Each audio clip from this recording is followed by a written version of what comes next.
ఇప్పుడు 42% ఇవ్వాలని బీజేపీకి ఉంటే మీరు ఎప్పుడో రాష్ట్రపతి తోటి గవర్నర్ తోటి యాక్సెప్ట్ చేయించేవాళ్ళు. ఇదంతా ఎందుకు? రేవంత్ రెడ్డి బాబు గట్టిగా ట్రై చేసి 2 సార్లు జంతర్ మంతర్లో ధర్నా చేసినా యాక్సెప్ట్ చేస్తలేదు. ఒకటి తప్పు.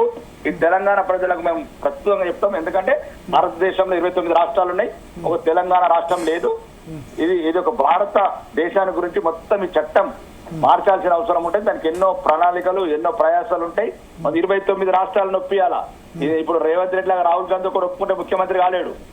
ఇది భారత రాజ్యాంగ వ్యవస్థ. మీరు చర్చలు చేసేటప్పుడు కూడా దయచేసి ఇప్పుడు ఈ ప్రజలను చైతన్యపరిచయంగా చర్చలు చేయండి. మీరు తెలంగాణకు ఒకదాని గురించి అయితే పెట్టుంటదండి భారతదేశంలో ఎన్నో తెగలు. అందుకనే రాహుల్ గాంధీ 50% సీలింగ్ మీ అధికారంలోకి వస్తే ఎత్తేస్తామంటాం. రాహుల్ గాంధీ నేను రాహుల్ గాంధీ గారు వచ్చేది లేదు. అది దయచేసి అది 21 సెంచరీలో పెద్ద జోక్. అది 21 సెంచరీలోనే ఇంకా పాపం నిన్ననే మొన్న అంటే నేను రాహుల్ గాంధీ గారి గురించి అంతా మాట్లాడే పెద్ద నాయకుని కానీ అది కళలు ఎప్పుడన్నా కానీ రాత్రిలో కలన్నా కానీ కాంగ్రెస్ పగలుగా అంటారు భరత్. ఇప్పుడు నేను చెప్పేది ఏంటంటే చిన్న రెండు వీళ్ళ చిత్తశుద్ధి చూపిస్తున్నా. మన భారత ఉపరాష్ట్రపతికి వచ్చింది ఎవరు అద్దన్నారండి? బీసీ బిడ్డని పెట్టంగా ఎవరు అద్దన్నారు? అద్దన్నారు ఎవరన్నా? లేకపోతే పాకిస్తాన్ నుంచి ఏమన్నా చెప్పినరా? పాకిస్తాన్ నుంచి అయితే చెప్పలే కదా. మీరు దయచేసి భారత చట్టాల ప్రకారం, భారత రాజ్యాంగం ప్రకారం జరుగుతున్న భారతదేశాన్ని ఈ రకంగా వీళ్ళ రాజకీయ స్వార్థం గురించి ఇప్పటికే దేశాన్ని సర్వనాశనం చేసుకుంటున్నారు. ఏదైతే కోర్టు తీర్పుని ఏ రకంగా వచ్చినా ప్రజలందరూ గౌరవించాల్సిందే. గౌరవించి చట్టబద్ధంగా మనము ఏ రకంగా చేస్తే బాగుంటుంది భవిష్యత్తులో బీసీలకు, ఆ రకంగా ఒక భారతదేశం అంతా ఒక ఒపీనియన్ తీసుకొని దాని ప్రకారం ఎప్పుడైతే ఇప్పుడు భారత ప్రభుత్వం భారతదేశం అంతా ఎందుకు ఇప్పుడు మన రాష్ట్రంలో ప్రత్యేక పరిస్థితుల్లో 56% బీసీలు ఉన్నారు, అడ్డుకుంటుంది మీరే. మళ్ళీ మేమైతే కదా మళ్ళీ మేము అదే అంటున్నాం. అప్పటి వరకు భారత రాజ్యాంగంలో నేను ఏమంటున్నాను, ఇప్పుడు గౌరవనీయ ప్రధానమంత్రి గారు నెక్స్ట్ ఇయర్ నుంచి ఈ సెన్సెస్ తోని జనాభా లెక్కలతో పాటు కులగణన ఏమంటారు. ఇట్లా కాంగ్రెస్ లో గల అనుకూలంగా అవతవకలతో చేసి కాదు, ఒక పర్ఫెక్ట్ క్లియర్ పిక్చర్ రావాలి భారత 29 రాష్ట్రాలలో. నువ్వు తెలంగాణలో వస్తే తమిళనాడులో బాధించు, తమిళనాడు వస్తే కర్ణాటక బాధించు. ఈ దేశాన్ని విభజించే కుట్రలో భాగంగా తయారవుతున్నారు. ఇప్పటికే ఎన్నో ఇబ్బందులు ఎదుర్కొంటున్నది ఈ దేశం.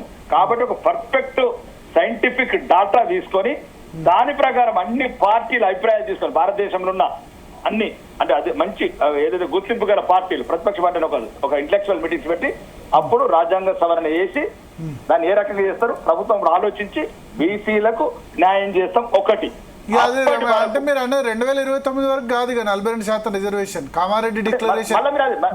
కామారెడ్డిలోనే కాంగ్రెస్ పార్టీ డిక్లరేషన్ చేసింది. ఒకటే రాష్ట్రం ఉన్నదా భారతదేశంలో చెప్పండి దయచేసి. 1000 ముక్కలైన దేశాన్ని ఒకటే రాష్ట్రం 2 రాష్ట్రాలు కాదు కానీ మన దగ్గర బీసీ జనాభా ఎక్కువ ఉన్నది మిగతా రాష్ట్రాలతో. ఇప్పుడు ఆంధ్రప్రదేశ్ కంటే తెలంగాణలో బీసీ జనాభా ఎక్కువ. ఏం చేసినా న్యాయబద్ధంగా చేయాలా, న్యాయస్థానాలు మార్చాలా, రాజ్యాంగాన్ని మార్చాలా. రాజ్యాంగాన్ని మార్చాలన్నప్పుడు భారతదేశంలో పార్టీల అభిప్రాయాలు తీసుకోవాలా, అన్ని రకాలు తీసుకొని బీసీలకు న్యాయం చేయాలా. ఇప్పుడు కంటెస్ట్ చేసే వాళ్ళకు మీరు ఇచ్చే సలహా ఏంది? మీ నాయకుడు ఇప్పటి వరకు ఒకటే చెప్తున్నాం, మీరు దయచేసి భారత రాజ్యాంగాన్ని, భారత న్యాయస్థానాన్ని గౌరవించండి. ఏదైతే ఈ రోజు నియమావళి ఉందో దాన్ని గౌరవించండి. ఒకవేళ పార్టీల పరంగా మనం ఎంత ఇచ్చుకున్నా ఇవాడు అడిగేవాళ్ళు లేడు. నా అభిప్రాయం ఏంది? నా అభిప్రాయం చెప్తాను. ఎందుకంటే నీకు ఇది ప్రజల్ని మోసపుచ్చినట్టు, మోసం చేసినట్టు, అన్యాయంగా అంటే సాధ్యం కాదు. ఇప్పుడు 42% రిజర్వేషన్ సాధ్యం కాదు ఇప్పుడున్న పరిస్థితుల్లో. అంటే భారత రాజ్యాంగం అదే ఉంది కదా. భారత న్యాయ వ్యవస్థ ఒక్క రోజుల గంటలో ఎట్లా మారుతూ రేవంత్ రెడ్డికి, రాహుల్ గాంధీకి రాత్రి కలలో వచ్చింది దేశాన్ని విభజిద్దామండి, కులాల మధ్యన కుంపట్లు పెడదామంటే ఆ కులాలకు కూడా నచ్చ చెప్పాలా కదా. 6000 కులాలు ఉన్నాయి దేశంలో, 3000 భాషలు ఉన్నాయి. వీళ్ళందరినీ కూర్చి దేశంలో ఇబ్బంది లేదు, బీసీ బిడ్డలకు ఎక్కువ ఉన్నారు, వాళ్ళ జనాభా ప్రకారం 42% ఇవ్వాలని బరాబర్ నరేంద్ర మోడీ గారి మీద దేశ ప్రజలకు నమ్మకం ఉంది. అది 100% ఏదైనా చెయ్యాలంటే నరేంద్ర మోడీ గారే చేయాలని ఒక ప్రజల నమ్మకం ఉంది. కాబట్టి ఎవ్వరికి ఇబ్బంది లేకుండా అన్ని చట్టబద్ధంగా చేస్తాం. నేనేమంటున్నానంటే అప్పటి వరకు కాంగ్రెస్ నాయకులని కులాల మధ్యన కుంపట్లు పెట్టకుండా, ఈ దేశ విభజన కుట్ర చేయకుండా కొద్దిగా సహకరించండి. 75 సంవత్సరాలు పరిపాలించండి, ఏం కొంపలు పోతున్నది, కొద్దిగా సహకరించండి. దేశాన్ని ఒక మేనిఫెస్టోలో పెట్టారు, అమలు చేయకపోతే మళ్ళీ మీరే అడుగుతారు కదా. మళ్ళీ మేమంటారు, మళ్ళీ మీకు ఒకటే భరత్ గారు, ఇప్పుడు వాళ్ళు ఇవ్వాలంటే ఎవరు అంటారండి? ఇప్పుడు రిజర్వేషన్ 27% ఫర్ ఎగ్జాంపుల్ అనుకుందాం, మీరు 90% ఇవ్వండి మీ పార్టీ నుంచి. ఎవరు అంటున్నారు? ఎవరు అంటున్నారు? ఎవరు అద్దంటున్నారు? బీసీ ముఖ్యమంత్రిని చెప్తే ఎవరు అద్దంటున్నారు? ఒక హోంశాఖ మంత్రి లేడు, ఒక అందరిని బీసీలకు ఇవ్వండి. ఎందుకు ఇస్తలేరు? హోంశాఖ ఎందుకు ఇయ్యరు? ఇదేంది విద్యాశాఖ ఎందుకు ఇయ్యరు? ఇవన్నీ ఎందుకు మీ దగ్గర? ఇప్పుడు బీసీ దయచేసి మళ్ళా ఒకటి భరత్, మీరు ఈ ఒకవేళ చర్చలలో ఎవరైనా వింటూ ఉంటే చైతన్యవంతమైన యువత, చైతన్యవంతమైన ప్రజలు ఈ కాంగ్రెస్ మోసపూరిత రాజకీయాలు ఎండగట్టాలా, పసిగట్టాలా. ఎందుకంటే దయచేసి ఇప్పుడు ఎంత క్లియర్ గా చెప్తున్నారు, 8వ తారీఖు నాడు స్టే వస్తే మేము 27% అఫీషియల్ గా ఇచ్చి తర్వాత పార్టీ పరంగా ఇచ్చుకుంటామంటారు. మీరు ఇంక 27 54% ఇచ్చుకోండి అఫీషియల్ గా. ఎవరైతే అంటున్నారు? మేము ఏమంటున్నామంటే అక్కడ మీరు రాజ్యాంగంలో ఏ రకంగా వాళ్ళు ఇస్తే 42 మీరు కూడా ఇస్తారా పార్టీ పరంగా? పార్టీ పరంగా మేమైతే మొన్న నిర్ణయించుకున్నాము 50% ఎబో ఇవ్వాలని. 50% ఎబో మేము చెప్పమండి, ఇవన్నీ చూపిస్తాం. చూస్తలేరా ఈ ప్రపంచంలో? భరత్ ఇది ఒక్క మాట వినండి, 230 దేశాలల్లా ఒకటేసారి భారతదేశంలో పుట్టిన 140 కోట్ల మందికి ఒక రిలీఫ్ ఇచ్చినాం. ఈ ప్రపంచంలో ఏ దేశం చూపించండి 400 వస్తువుల మీద GST తగ్గించింది. సరే, ఇక అది వేరే టాపిక్. బట్ ఇప్పుడు రాష్ట్రంలో ఇప్పుడు ఎన్నికలు జరుగుతాయా లేదా? ఎంపీటీసీ, జెడ్పీటీసీ మీ సూటిగా చెప్పండి. 100% స్టే వస్తుంది. స్టే వస్తుంది 100%. ఎందుకంటే అది న్యాయస్థానం భారత రాజ్యాంగం ప్రకారం తప్ప కాంగ్రెస్ అనుకున్నట్టు పాకిస్తాన్ రాజ్యాంగం ప్రకారం నడదు. ఇది భారత రాజ్యాంగం ప్రకారం ఉంటుంది దేశం. కాబట్టి అప్పుడు మళ్ళీ ఇప్పటికైనా ప్రజలు మోసం చేయకుండా ఏదైతే దేశంలో అన్ని రాష్ట్రాలను నొప్పించి నికాసైన సైంటిఫిక్ మొత్తం ప్రతి డాటా తీసుకొని భారత ప్రభుత్వం ఏ రకంగా 2029 అంటే అవన్నీ సెన్సెస్ ఇవన్నీ డాటా వచ్చిన తర్వాత 100% భారత ప్రభుత్వం 29 రాష్ట్రాల ప్రభుత్వాలను నొప్పించి, ప్రతిపక్షాలను నొప్పించి, ప్రజా సంఘాలను నొప్పించి నిజమైన న్యాయమైన ఎప్పటికీ తరగని చెరగని బీసీ రిజర్వేషన్ పెడతాం.